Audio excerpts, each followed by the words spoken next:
दोस्तों रीजनिंग के ये काफ़ी बेसिक क्वेश्चन है, लेकिन एग्ज़ाम में ये काफ़ी पूछे जाते रहे हैं। तो यहाँ पे आप देख सकते हैं कि दिया हुआ है कि निम्न में से सर्वाधिक उपयुक्त वेन आरेख को चुनिए। तो इन चारों में से आपको राइट आंसर चुनना है। दिया हुआ है विज्ञान, भौतिक विज्ञान और जीव विज्ञान। तो यहाँ पे आपका विज्ञान हो जाएगा, यानी कि साइंस। भौतिक विज्ञान, तो विज्ञान के अंदर ही भौतिक विज्ञान आता है, तो यहाँ पे आपका ये फिजिक्स हो जाएगा। फिर दिया हुआ है जीव विज्ञान, तो यहाँ पे आपका ये हो जाएगा बायोलॉजी। यानी कि भौतिक विज्ञान और जीव विज्ञान दोनों विज्ञान के अंदर ही आता है, साइंस के अंदर ही आता है।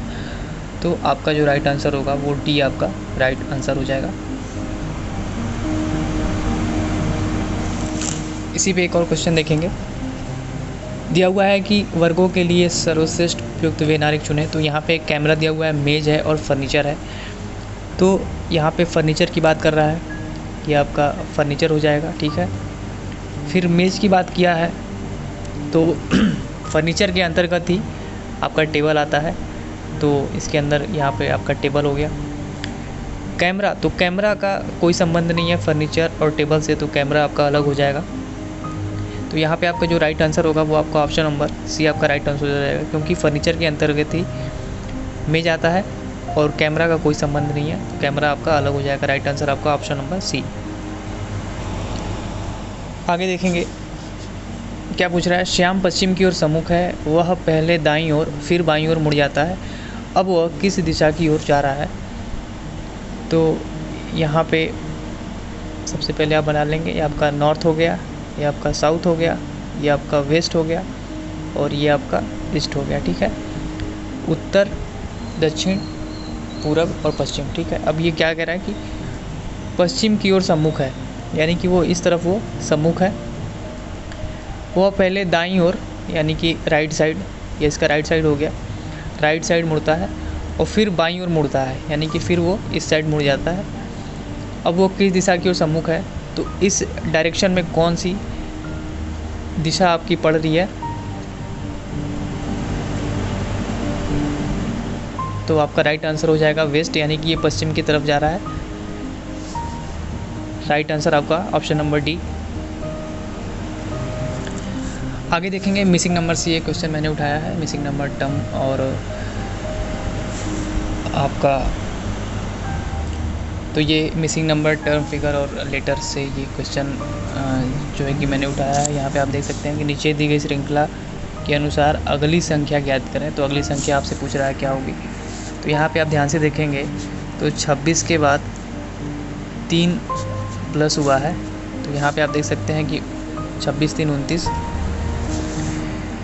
फिर यहाँ पर 29 के बाद ये +3 में +1 ऐड हो गया है, तो 29 और 4 यहाँ पे 33 हो गया है।